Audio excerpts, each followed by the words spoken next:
Igreja, se você puder, abra sua Bíblia em 2 Pedro, em 1 Pedro, no capítulo 2. 1 Pedro 2, versículo 9. 1 Pedro 2 e 9. Vós, porém, sois raça eleita, sacerdócio real, nação santa, povo de propriedade exclusiva de Deus, a fim de proclamardes as virtudes daquele que vos chamou das trevas para a sua maravilhosa luz.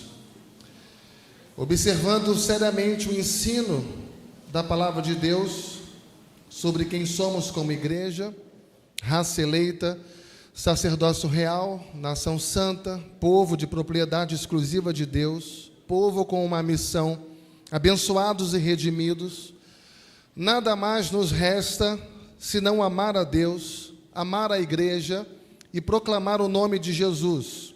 Me permita fazer a vocês um convite nesta noite. Ame a sua igreja. Todas as igrejas têm problemas. Todas as igrejas são formadas por pessoas imperfeitas, como você e eu. Se alguém estiver à procura de falhas, poderá fazer críticas a qualquer igreja, pois todas as igrejas possuem imperfeições, os pecados e limitações. Todavia, ao olharmos para as Escrituras, nós percebemos em Atos 20 e 28 que o Senhor nos chamou para amar a igreja de Deus, a qual Ele comprou com o seu próprio sangue. Nesse momento eu vou apresentar 4 razões que podem mudar a forma com a qual você enxerga a igreja. Em primeiro lugar, ame a igreja por causa de Cristo. O motivo principal é que a igreja foi alvo do seu impensável e imensurável sacrifício. Na cruz, o preço foi pago e o povo redimido. A igreja, assim, é a noiva do Cordeiro e pertence a Ele. Ela é amada pelo Senhor. A igreja é fortalecida por Deus e guardada pelo Senhor. Se você ama a Cristo, você também deve amar a igreja de Cristo. Em segundo lugar, ame a igreja por causa do seu irmão. Mesmo aquele irmão ou aquela irmã que lhe dá dor de cabeça, ele foi chamado e salvo pelo Cordeiro de Deus e é parte da sua família, a família de Deus. E você foi chamado para viver eternamente com esse irmão na presença de Deus, junto, alegrando-se no Senhor. Portanto, enquanto viver, tenha em mente que a igreja é formada por gente salva, mas com necessidade de amadurecer, inclusive você e eu. Em terceiro lugar, ame a igreja, porque é ali que nós amadurecemos em Cristo Jesus. Há áreas da nossa vida que são lapidadas pelo Senhor somente quando estamos na igreja, vivendo com os nossos irmãos. Nesse convívio, as nossas fraquezas são reveladas e somos totalmente tratados por Deus. Além disso, somos perdoados e aprendemos a perdoar, bem como trabalhamos juntos e entendemos que precisamos uns dos outros. A vida como igreja é o cenário onde somos edificados, consolados e confrontados. E por fim, Deus escolheu a igreja para cumprir a sua vontade. Ele poderia cumprir a missão pessoalmente, ele poderia ter enviado anjos, mas ele preferiu usar vasos quebrados como nós. Para sermos úteis nas mãos de Deus, então, nós precisamos agir como família, como corpo de Cristo. Talvez seja esse o motivo da fragmentação nos relacionamentos pessoais na igreja, pois o inimigo das nossas almas bem sabe que tais problemas internos nos preterem de um envolvimento pleno no cumprimento da missão. Assim, cerque-se de cuidado nos seus relacionamentos pessoais. Nessa direção, eu quero deixar ainda para terminar 3 breves conselhos. O primeiro conselho, tenha em mente que nós somos todos diferentes e foi Deus quem nos fez assim. Não queira ser quem você não é, nem realizar aquilo que Ele não colocou em suas mãos. Não se compare com seu irmão, não se compare com a sua irmã. Deus os fez de forma única.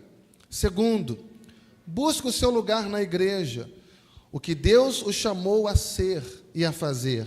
Nenhum trabalho é pequeno demais, pois foi dado por Deus a você como parte da igreja. Seja a arrumação das cadeiras para o culto, seja a recepção à porta, seja a evangelização, a pregação da palavra, o pastoreio do povo, a condução no momento de cânticos, de música. Faça o que Deus lhe pôs nas mãos e experimente o contentamento com a sua parte da missão, porque foi designada por Deus singularmente a você. Cumpra a parte com humildade e contentamento. Terceiro conselho: colabore para a unidade da igreja. Evite as críticas, não incentive os críticos. No caso de conflitos, trate diretamente com o seu irmão e perdoe, seja perdoado. Lembre-se de que o alvo de viver em família como igreja é o amor, e esse alvo não é um alvo fácil. Pelo contrário, às vezes esse alvo de permanecer em amor, ele parece inatingível. Afinal, como amar aquele que discorda de mim? Como amar aquele que já me ofendeu? Como amar com quem não tenho afinidades naturais? A resposta para essa pergunta é que a igreja é o lugar do amor. Somos ali lembrados que o alvo é amar a Deus, que é perfeito, e amar as pessoas que são imperfeitas.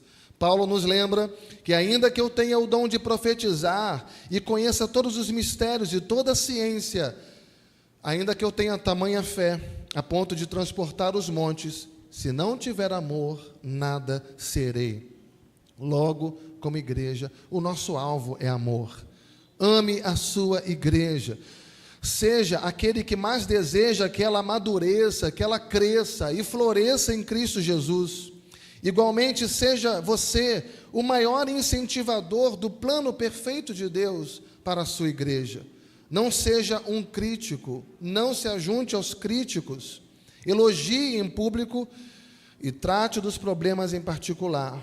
Fale somente os assuntos problemáticos, somente com quem deve falar, com mansidão e em oração.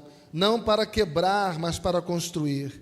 Se há alertas importantes, prepare-se em oração para partilhar com a sua liderança de forma apropriada, respeitosa e construtiva. Lembre-se, a igreja é a sua família, é o seu povo, e você foi chamado para crescer nesse meio. Portanto, colabore. Ame o seu pastor, ele precisa das suas orações, da sua compreensão e do seu apoio. Saiba que não é fácil pastorear e, ao mesmo tempo, cuidar de todo o rebanho. Não é fácil acertar em todas as decisões, nem mesmo solucionar atritos relacionais.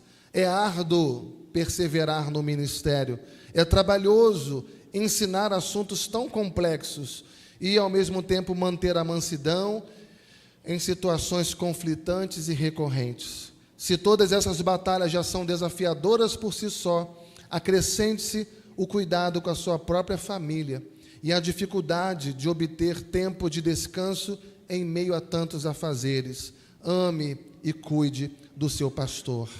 Ame o seu irmão. Obviamente, amar aquele que se parece com você, amar aquele que gosta de você, pensa como você e é maduro na fé, é uma tarefa muito simples. Na igreja, porém, nós somos chamados a amar quem está quebrado, a amar o imaturo e parece sempre achar um problema em todas as situações. Lembre-se de que você e ele carecem igualmente da graça de Cristo. Portanto, estamos todos no mesmo barco. Quem somos? Pecadores arrependidos em busca de uma vida santa na presença do Senhor. E lembre-se que às vezes somos nós, esses irmãos tão quebrados, e outros estão caminhando a segunda milha para nos amar, para nos encorajar e nos perdoar. E para terminar, faça disso um alvo pessoal. Ame a sua